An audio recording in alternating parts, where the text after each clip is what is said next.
The internet, social media, mobile devices, all of these things are changing the ways we acquire news and information. During the protests following Iran's disputed election of 2009, Twitter, Facebook, YouTube, and other new media tools became indispensable when trying to figure out what was happening. This technology revolution is not only changing the work of reporters, but is also redefining the notion of who is a journalist. When a foreign correspondent was unable to gain access to a protest rally, an Iranian citizen journalist with a cell phone was there to fill the information void. This week on Dialogue, how Iranians democratized media.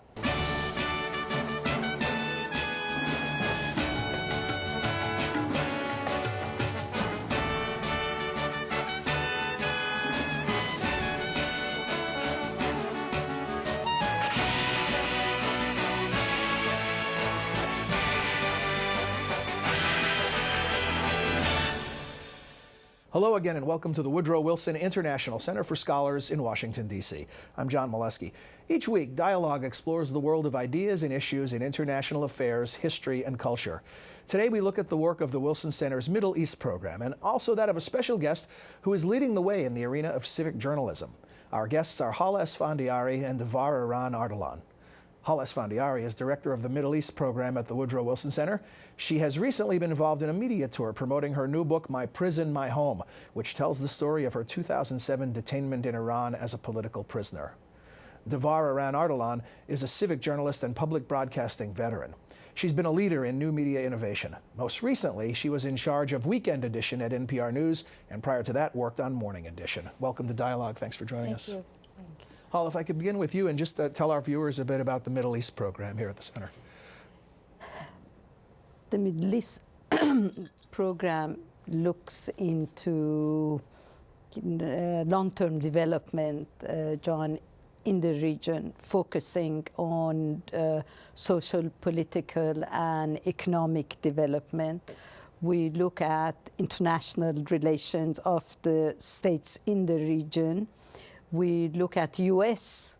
Relations with the countries in the region, but we also focus on women's rights. We were among the first programs in Washington, D.C., decided that we need to talk more about the status of women in the region. We focus on the development of civil society in the region. We focus on democracy and also on Islam and its effect on these various groups. And of course, we pay a lot of attention to the youth problem in the region. You have a region where the majority of the population is under the age of 30, and Devar is going to refer to that part of the population in Iran who were the journalists that you referred to in your introduction. And we invite people, speakers from the region and also from the United States and from Europe. And an example is Devar, who is going to speak about the same topic tomorrow at the Wilson Center as part of our program. And who's the audience for your programming? Well, we have journalists, we have policymakers, and because we are a public institution, we get a wide audience, people who are interested in the various issues related to the Middle East. We have scholars, from different universities who are coming. So we get a diversity of an audience coming in. And you mentioned some of the trends, and over the years, your focus evolves and changes, and you mentioned things like the generational changes, the role of women, the emerging role of women, technology. Sure. Devar's presentation this week brings a lot of those things, all of those things together. Tell us how it fits into your overall focus. Is media and emerging social media and its implications for governance and the way we get in and deliver news? We have followed that trend very closely over the year, especially in Iran. Until 2007, I was able to travel regularly to Iran, and I would see how internet savvy the younger generation in Iran was, you know. And so when I would visit other countries in the region, I would look for the same thing to see whether they have the same inclination or the same liking for access to the internet. And so we would then bring young people and organize meeting for them and have them talk about their access to, you know, then was just the internet. And then over the year, of course, now what we saw during the recent Iranian elections is how every single young person who was on the street had access to either a cell phone or a BlackBerry or something, and trying to send out videos and text messaging. In your own communications back and forth to the country of your birth, have you seen a real uptick in the use of electronic media? Sure. On a daily basis, you're back and forth with emails? I'm back and forth on a daily basis via the internet and via other media. Sure, you know, it's the phone, it's Skype, it's you know, but mostly the phone. What's that? Old-fashioned technology you bring up. You'd be surprised. There are some people who still use prefer them. a phone you call. know, cell phone to cell phone is not old-fashioned. Devar, talk to us about, you know, in the introduction, we introduced you as an innovator in the area of new media, and your resume certainly supports that. How did this become a focus for you? Take us back in your career, and when did you begin to become an early adopter of these tools? Sure. When I took over Weekend Edition Sunday with Leanne Hansen in 2008, I was very interested in looking at the online space as it related to a weekend audience, because we had 3 million listeners, and I knew that social media was emerging and it would be a player in terms of media. So I was one of the first producers at NPR that integrated social media as part of our program. And it was very important for me when we created series about the impact of war or about the recession or, you know, any other sort of enterprise story that we were looking at, that we found a way to ask the audience to share their stories, to be part of the making of our, you know, journalistic venue, whatever it was. And I think what's really important is that the future of journalism will have to involve relating to the audience and for them to be part of the making of a story. And I think it's so much richer when we have gotten audience participation, when they have been part of the work that we do. It's just been remarkable. And then the last thing was that I commissioned a survey, a social media survey, where 7,200 people responded, and this was this past January.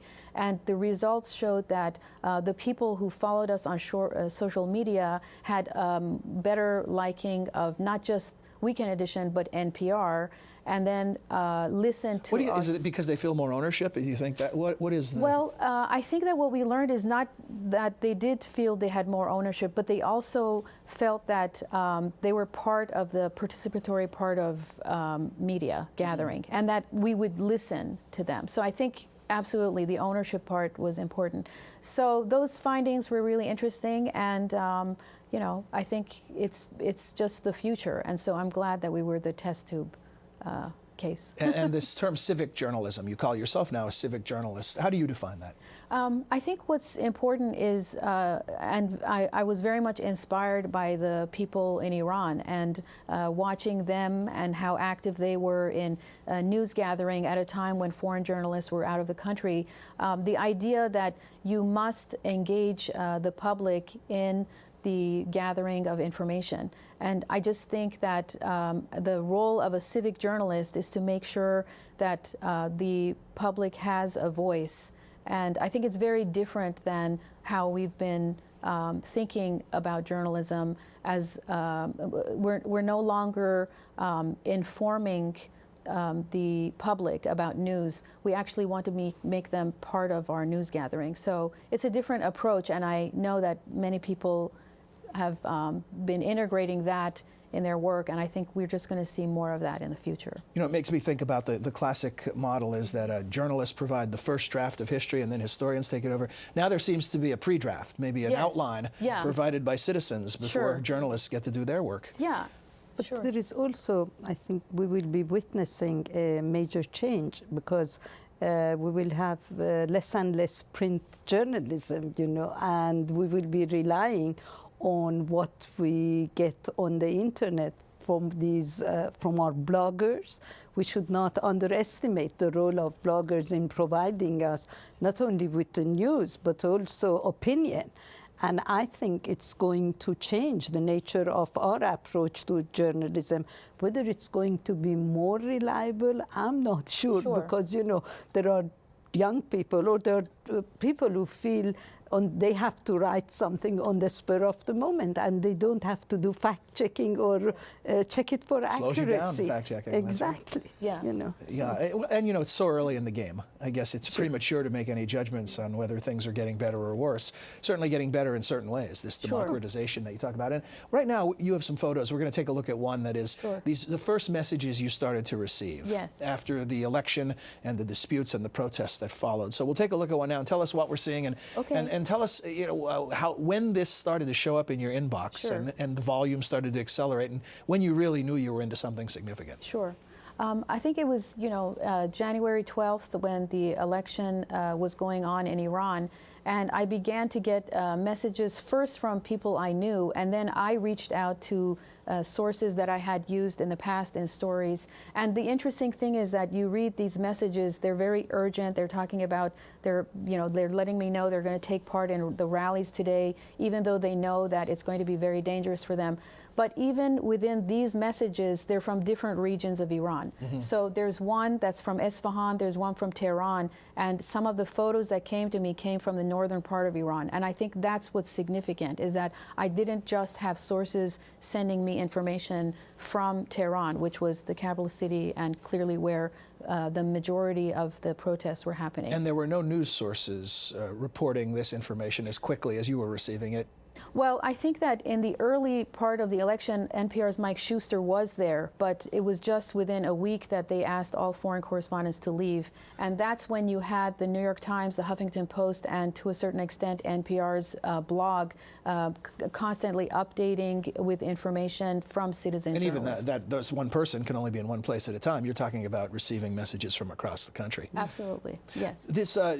In one of the messages, you forward this to your friends. Yes. This was the moment, and you are the media, was what the person told you. That's right. Was this a paradigm shift moment for you? For me, it was, and it was obviously part of a communication tactic of the opposition, because they realized that they were being restricted, that the media, was being suppressed, and so they used this as a communications tactic where they would send email information and they would say, "Baraye دوستانتان بفرستید رسانه شمایید," which means forward this to your friends, you are the media. And I think I had never thought of a citizen as being a member of the media. And at that moment, as hundreds of emails and photos that came to me, I realized that they were acting on what was being told to them. So that worked, because the people felt empowered not to wait for a leader to tell them what to do, that they were going to disseminate information and they were going to make sure that the news that was happening on the ground to their fellow citizens would be showcased throughout the world. And how does this news and information look different than the typical top-down model? Well, I think that definitely it is a challenge, as Haleh mentioned, for a journalist, because there's a lot of raw material. We had to be very careful that we were very transparent as to what we knew about the information that was coming. On many of these sources, I actually, the new ones, I asked for their phone number. I called them. I made sure I heard their voice. I made sure that the phone number matched so that it wasn't just a source that was sending me bad information. And then, of course, Scott Peterson of the Christian Science Monitor is one of the people I've interviewed as part of my research. And he said that what's really fascinating about the Iran model of citizen journalism is that you had videos coming that were showing the same scene from different angles. And so you knew that this couldn't be something that was set up or fabricated, because you actually had different angles of the same news event happening, which I think is remarkable. So C-SPAN on steroids. Yeah, I mean, all coming through cell phones and digital cameras. It was just incredible. And of course, as a result of this, it was almost impossible for the government to deny these events in Iran, because the same story would come from different people, and the pictures would come from different angles. That's right. So there was no way the government would deny it. Yes. Right, speaking of classic models, in a totalitarian government, first thing they do is take over media.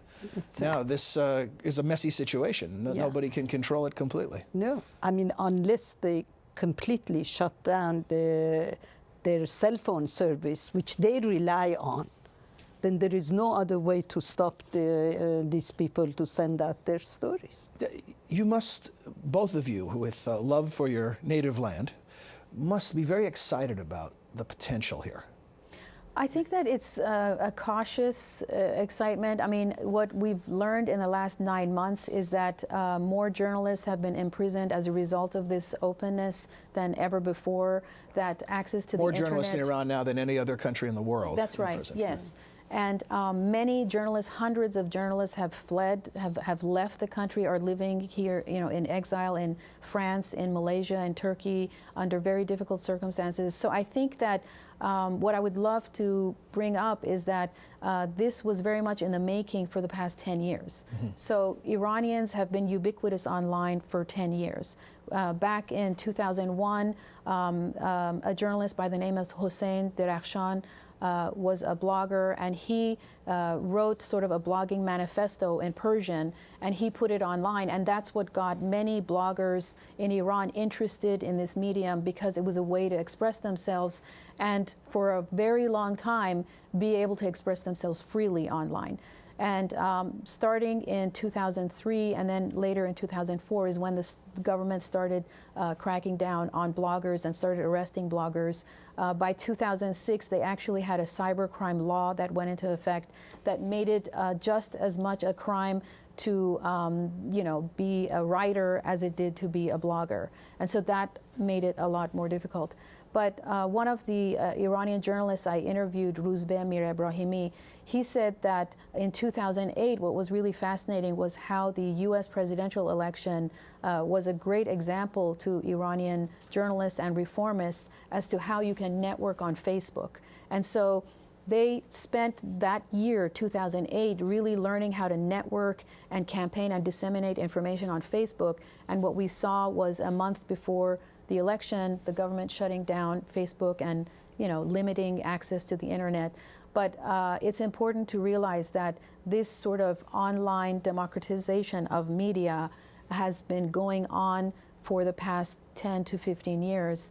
And so that's why it's a very, very difficult and dark time in Iran right now in terms of freedom of expression. This democratization relies a lot on access to the technology. And what do we know about internet access, broadband access, those important things in Iran? Sure. It's very limited. Right now, VPNs are what's most popular way of accessing the internet, but those who sell VPN inside Iran are being arrested. There are other software. Is? It's basically a way to, a software, a great gateway entry to the internet. And so, for example, at NPR, we have VPN on our laptops to be able to access internet off-site when we're not at NPR, to be able to log on to the network. Right. So there are other softwares that have, again, been very restrictive.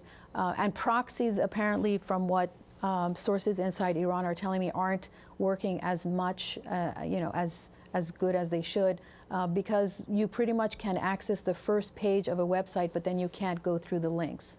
So the interesting discovery or sort of technological groundbreaking discovery that's happened just in the last month is Haystack, which I don't know if you've heard, but this is a software developer in San Francisco named Austin Heap, who's come up with an anti-filtering device that the U.S. Treasury Department has just approved as something that can be, you know, sold because it's a U.S. software. So that's the game here in this sort of cyber war. One Absolutely. step ahead of the government. Sensors are people developing products like Haystack that can overcome.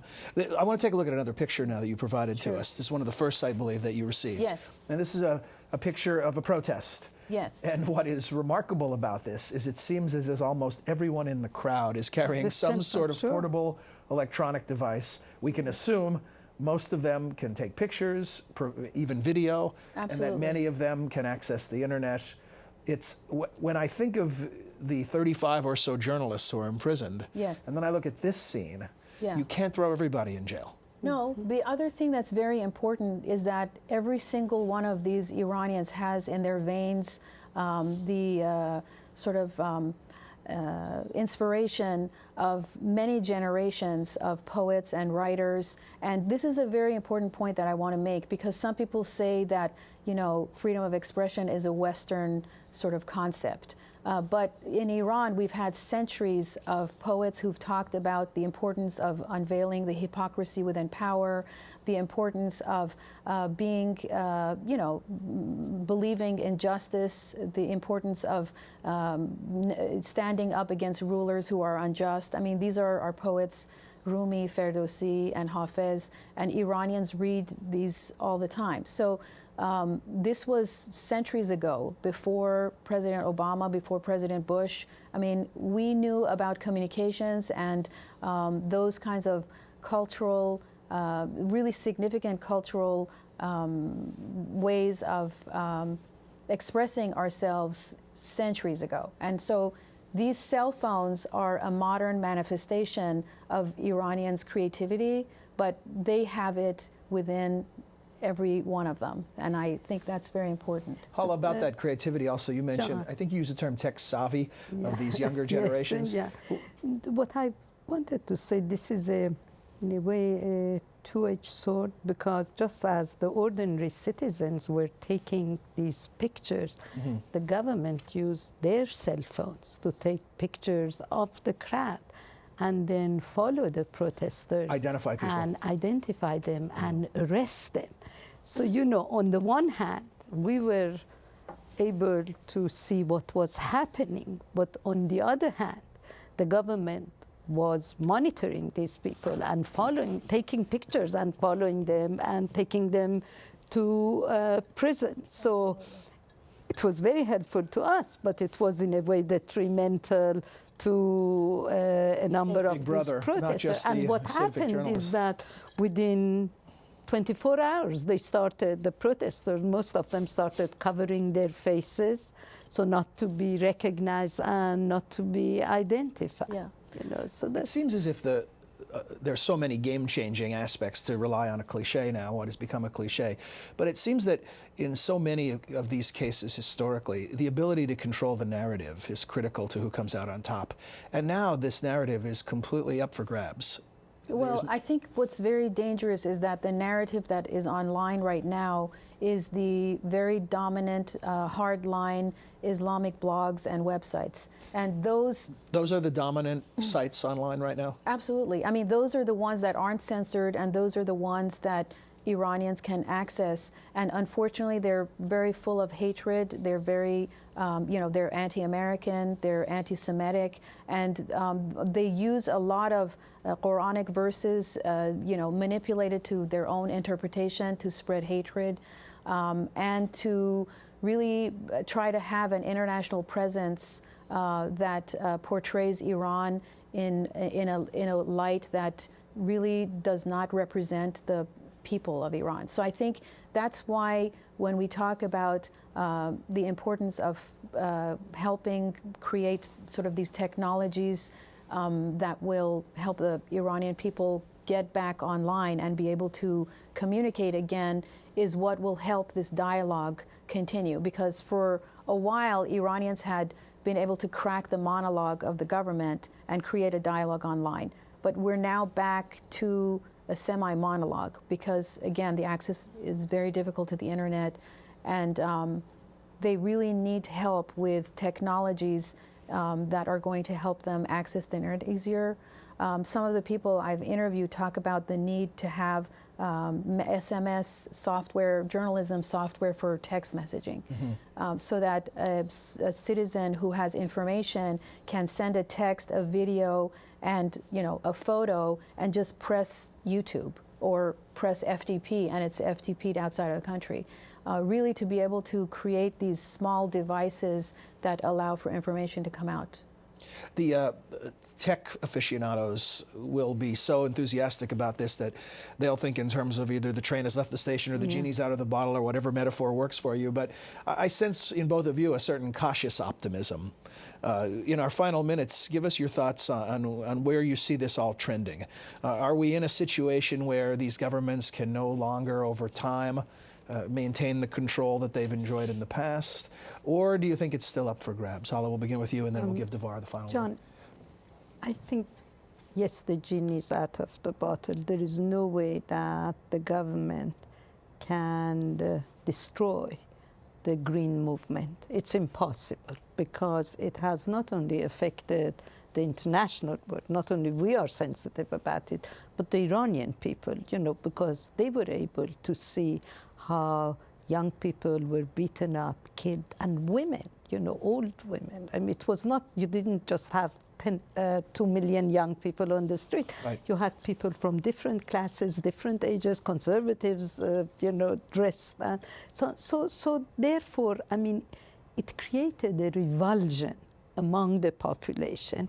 And I think it will take, and so far the government hasn't taken a single step to at least reach out to the population, to the people it has alienated. So it will take a lot of work to gain them back, which I doubt they would do. Devar, we have about a minute for you to summarize. Sure. I think it's important to realize that the next generation of activists are very determined on having teamwork, which is something that Iranians are not used to. I think that's fascinating. And they need to do teamwork because they're techies, they're writers, they're activists, and they need to rely on one another.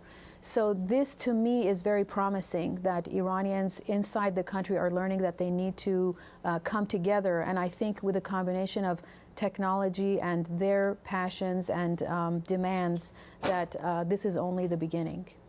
Well, I think it's important to tell our viewers that if you're interested in this subject matter and would like more, we've referenced the fact that Devar will be here at the Wilson Center the week of this taping, and we'll be doing a much more extensive presentation complete with PowerPoint, video clips, emails, all kinds of documentation. That will eventually be available on the Wilson Center website. Thank you for joining us today. Thank you so much. In addition to thanking our guests, we want you to know that we appreciate your comments and encourage you to share them with us. And you can do so by sending email to dialogue@wilsoncenter.org. And to learn more about the Wilson Center's Middle East program, please visit us on the web at www.wilsoncenter.org, also where you'll find the video of the presentation Devar will be doing here. So until next week, for all of us at Dialogue, I'm John Molesky. Thanks for joining us. Dialogue is a co-production of the Woodrow Wilson International Center for Scholars and MHZ Networks. Dialogue is available via broadcast, cable, satellite, and telco on MHZ Worldview throughout the United States. To see how to watch where you live, visit www.mhznetworks.org.